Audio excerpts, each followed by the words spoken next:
And we're back. And Hailey, New Year's Day. We're on New Year's Eve right now. And New Year's Day is one of those days of looking ahead.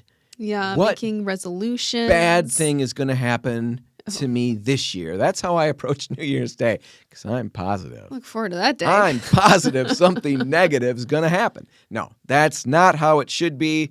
Sometimes I have that. That's an issue I'm trying to work through. But we look ahead. We try to figure out what's going on. We make resolutions, like you said, and then we don't do a lot of those resolutions. Yeah, we talked last year about the failure that we experience. Yeah. Failure. That's the way to start your new year, with a bunch of failure. You feel bad, so you eat a whole pie, and then you feel even worse because that's like the opposite of what my resolution was going to be. Anyway, that's all coming up, and I'm sure we will revisit or visit for the first time all of those things in the episodes to come, right? Pie eating?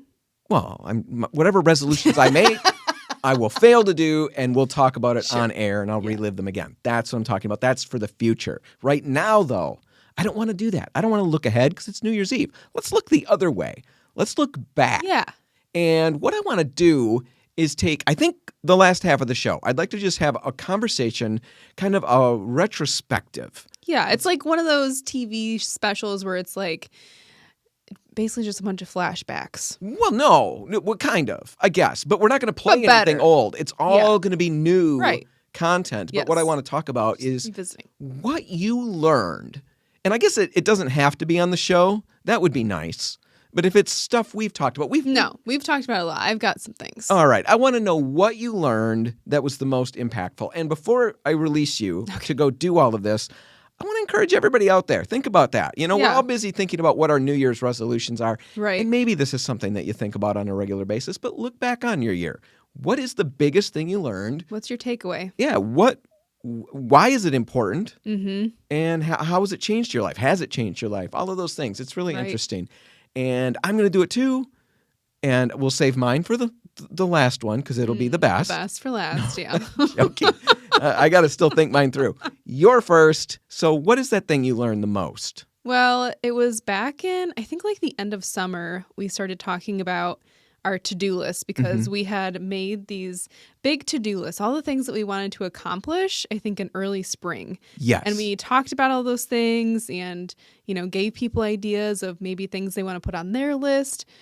And then we looked at those lists at the end of summer. Right. We thought we were going to do a lot. And we didn't do much. No, I remember that episode. Except, I did a lot, but I didn't. I didn't do as much as I wanted to. Right, but I remember that time of looking back. I remember that was very frustrating for you because you had a lot of noble, enormous goals. Enormous. I had very mundane, regular goals.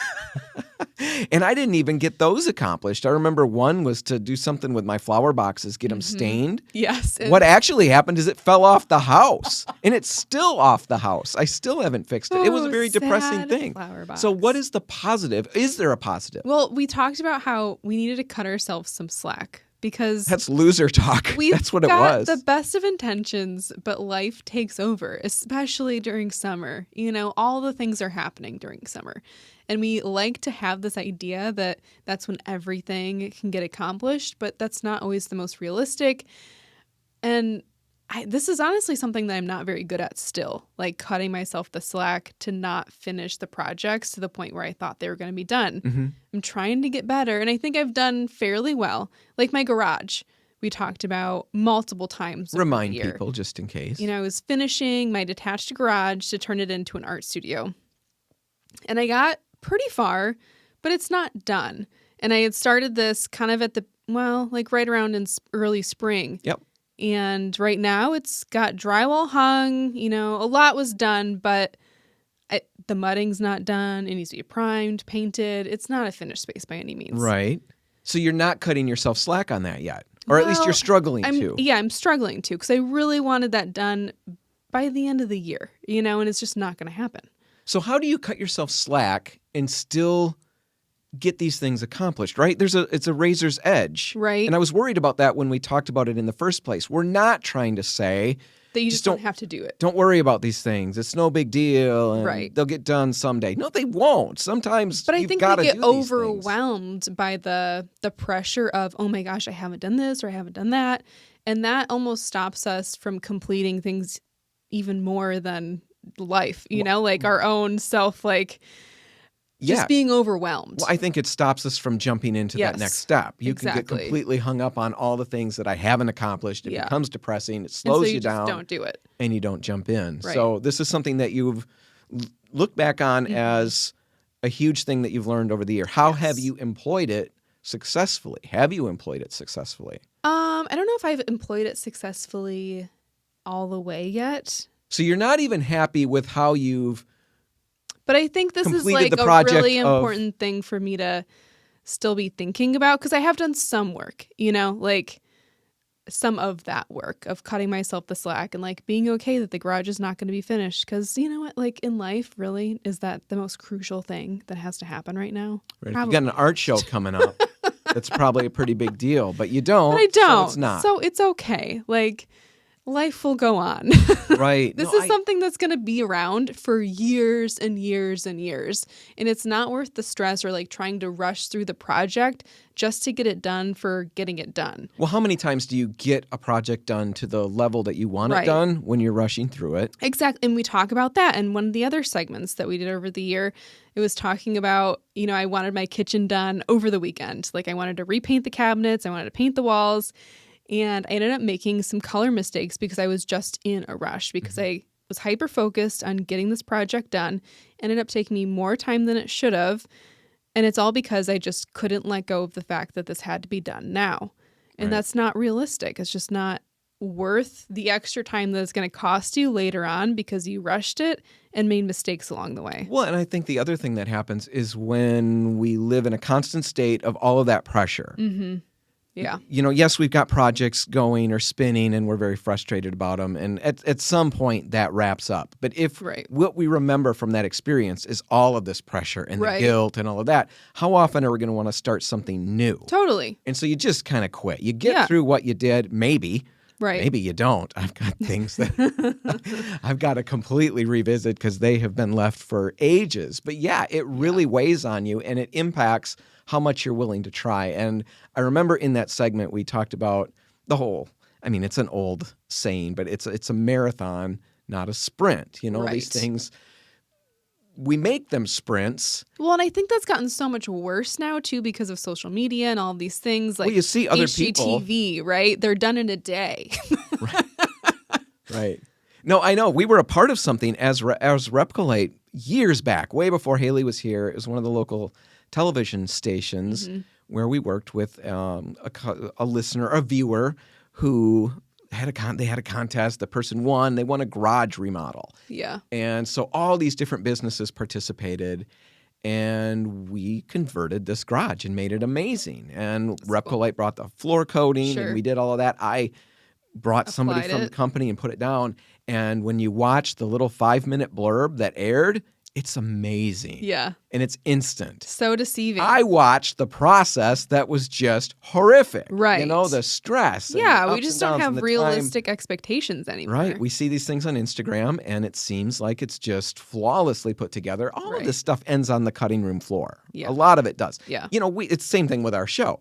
When it airs, it's like pristine amazingness, right? Perfect. I mean, flawless perfection every single episode. If you knew what went on the floor that you never see. No, it's true. But yeah, we see all these people online. It looks like they've got it, and we sometimes feel like we don't. And it really drags you down.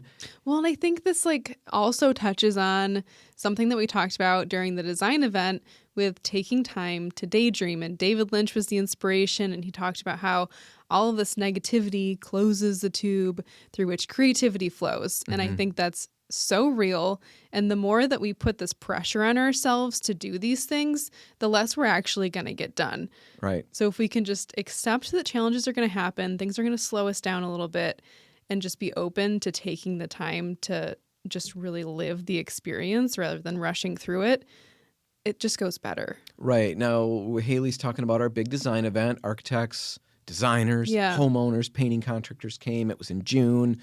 We were focused on how to find the next new idea, how to live Right. creatively. Right. And one of the things we really wanted to stress, and I don't know that we managed to stress this as well as we wanted to, or as I wanted to, but creativity, it's not just the idea of, oh, I created, a piece of literature or a piece Right. of, that's what we sometimes think creativity is. And what Hailey's talking about, how negativity can close the tube. It's like constipation for Yes. creativity. Yeah. Creativity could simply mean, don't tune that out because you're not an artist or somebody like Right. that. Think about creativity as just jumping into that next project It's or completing problem your solving. project. It's problem solving. It's all of these things. And when you let the negativity get a hold of you, it prevents you from jumping in and realizing and creating greater things, whether it's, a new paint job in a kitchen or cabinets that are redone or, like you said, problem solving, figuring out why the lawnmower is not doing this. Right. Negativity isn't going to help with any of that. Exactly. So just realize these things will take time. Yep. It's okay to give yourself that time as long as you're moving forward. Maybe take a couple of small projects and just jump into those things. Or break them down into smaller segments for yourself. If you can do 15 minutes of work on this project after you get home from work, at least you've made some progress at the end of the day. Right. Just don't let the 15 minutes are up and I'm going to leave the paint sitting on the floor in the living don't do room, that. right? That's not smart. Not recommended. Put the lid on. It just takes a few more seconds. Wrap up the brush. All right. I think we're going to take a break right now. Yep. And then on the other side, we'll talk about what I've learned and we'll see if it's better than what Hailey learned. Okay. We'll make it a competition because I want to, I want guilt involved and I want the sense of winning and losing to be there. So we'll talk about all of that on the other side. Stay tuned. And we're back and celebrating New Year's Eve. Yes. We're looking backwards. Right. We're looking into the past. What we learned. Things we've learned over this year and trying to figure out who learned better stuff. I'm not making it a competition, but I do like the idea of turning everything into a competition because it's just funny to me. It's very funny. So we'll both be winners in this one. How about that? Participation prizes. Participation prizes all around. Now, we're looking back on what we learned over the course of the year in, presenting this show. Doing the show, we dig into a lot of things that are new to us in a lot of situations, and we learn along the way. Hopefully, everybody out there's picked something up, even if it's just not how not to do certain things. That's important too. Yeah, that's still important. Hailey talked about what she learned, and it was basically just giving yourself a break when you're not accomplishing things at the rate that you want to be accomplishing them. For me, the whole thing, the biggest thing that impacted me in all the things that we talked about goes back to our design event. Talked about it at the last segment. Architects, designers, homeowners. We have a big event painting in contractors. June. Right. In June, we brought about 250 people over the course of 2 nights. We presented a topic called Down the Rabbit Hole, finding and being found by that next new idea. Right? All about reigniting creativity, and not just creativity as how we think of it, associated with designers or artists. Creativity as, just something that impacts our everyday life, which is problem solving, it's business, right. all of that. Right. Creativity is where you make money. It's where you have joy in the home and come up with new ideas and all of those things. So that was our focus, and we had a number of points that we presented. Right. Along the way. Hailey mentioned a couple or one at the end of the last segment. I'm going to focus on one, and I think we called it, or at least we used it in a different manner. But the thing that I really came away with from that is that we need to stop knowing so much. Sure. I loved that. I remember when we stumbled onto that, and I remember when I first framed it in that way. For my brain, that really meant a lot. We need to stop knowing so much if we really want to be creative. No, it's true. I think in the show that we put on, we referenced it as we need to be creative or curious. Yes. In order to be creative, you've got to be curious. You've got to be asking questions. Not knowing cheers the knowing was the quote. Right. That was a quote that we used. Not knowing cheers the knowing. It sounds crazy. It does. But really what it boils down to is we just need to stop knowing so much. And when I say knowing, it's in quotes. That's how I'm thinking about it. It's thinking we know is really the bottom line. We think we know all kinds of things. Right. I routinely think I know a ton of stuff. Hailey knows the this. ego. Okay. We all, Well, that would have been a really nice thing to tie in another time. Yes, it is. But we all let our egos get in the way. But when we know everything, it negatively impacts things. And for me, let me just talk about me. It always negatively impacts. Always. I like to be extreme, Hailey. Stop throwing challenges in my face. It usually negatively impacts No, me. sure. Think about it in terms of business. Yeah. We can talk about this. Let's just have a very candid conversation in front of all these listeners. Okay. How many times have you proposed an idea and I will tell you that won't work? No, I that tried happens it. pretty often. You don't have to say pretty often. Just say it's happened. It's happened. It's happened periodically where you've had an idea and I know the answer. I know that it won't work, right? And again, knowing is in quotes. Just the other day, you pitched an idea and I'm trying to learn from this. I'm trying to stop knowing so much because you never get to creative solutions when you know the answer to everything. And so in this instance, you pitched an idea. My knee-jerk internal reaction was to say, that's not going to work. I've tried it. I know it won't work. But instead, I remained very calm on the surface. Neutral.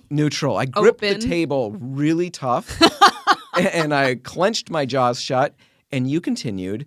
And where we ended up with was an idea that wasn't your idea. No. And it wasn't my original idea, but Right. we found a new idea. Exactly. That could work. Because we had the conversation and you were Right. open enough to have it. And I am so bad at that. I know what's going to happen, so I want to shut it down. That happens in business. You know that. We've struggled about that. It also happens in personal lives. You know, our Totally. personal lives, my personal lives. Yeah. I know I can't do that. I think I Yep. said my personal lives. I want to clarify, I'm only living one.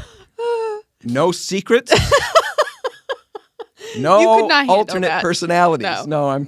I would wear it too much on my sleeve. There's no way. There's no other personalities There's no hiding. inside. This is it. No, in my personal life, I know too much. I know that I can't do that. I know that I'm not good at that. I know if I respond to this person, they're not going to respond. So why even bother, right? Yeah. We know that. I know that that kid knows I love him. You know, now I'm getting really serious and heartfelt. Yeah. But we still have to say those things. We don't know everything. We got to stop thinking we know everything. And I think the best example that I've got of this, we don't have tons of time to go into it. I think I've made the case for it. Stop knowing so much. The biggest example that I've got for it, I've said it on the show a couple times, but I think it really makes the case. Andrew, my son who's just entering Grand Valley, this fall, he entered Grand Valley. So we had to go during the summer, right as we're working on this event, right as this topic Well, he had was coming to my mind. orientation He or had an something, orientation, right? So he goes there, and I was excited to go and wander the campus because I went there. Right. And as I'm there, I've got a book, and I'm kind of preparing for that down the rabbit hole presentation. And I thought, I'm going to go to this one spot that I know that I went to all those years back, and I'll just sit there on a Such nice a little good bench. spot. Oh, it's beautiful. Everybody would be there, and so I was nervous there was going to be people there, and I was Sure. going to have to kick them out. And no, it was completely open. So I sit down, I've got my little book, and there's this voice in my head. Now, it's a voice like everybody has. It's not like another personality No, like we it's have like already a totally established. normal, Totally internal normal. dialogue, which I guess actually isn't that common, but Right, and intelligent people have this all the time.